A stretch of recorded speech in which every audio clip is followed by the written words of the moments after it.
Azərbaycan qruplarından bir qrup Kərbalaya Həzrət İmam Hüseyn əleyhissalamın ziyarətinə yola düşürlər və gedirlər Kərbalaya çatırlar. Qrup rəhbəri ərz edir ki, gəldik, diyandıq Həzrət İmam Hüseyn əleyhissalamın mübarək hərəminin qarşısında. Bilirsiniz ki, o yer ki, orada diyanarlar, məlumat verərlər, Kərbəladan məlumat verərlər, Həzrət İmam Hüseyndən məlumat verərlər.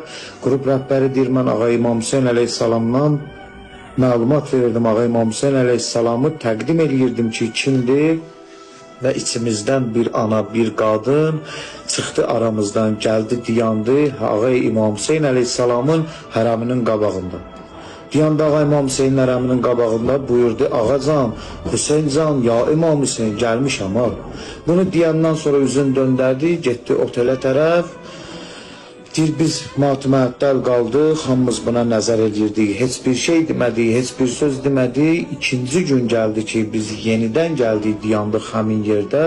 O ana yenidən bizim yanımızdan getdi, diyandı Ağa İmam Hüseynin hərəminin qabağında, dedi, Ağa, Hüseyncan, gəlmişəm ha.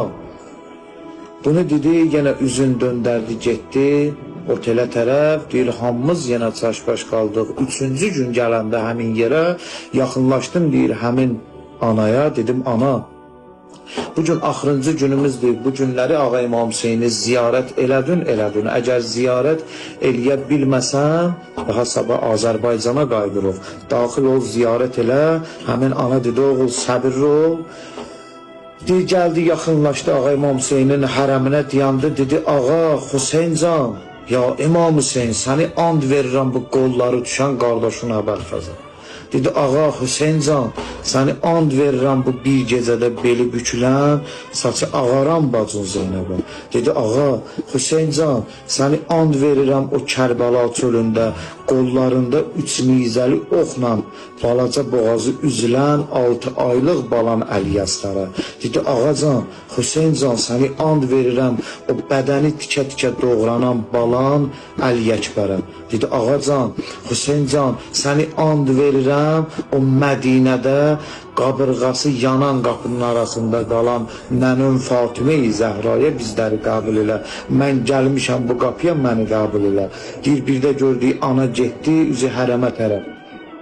Və bir də gördük, ananın ürəyi getdi. Hamımız elə bildik ki, həmin ana həyəcandan ürəyi gedib. Yaxınlaşdıq ki, ana dünyasını dəyişib.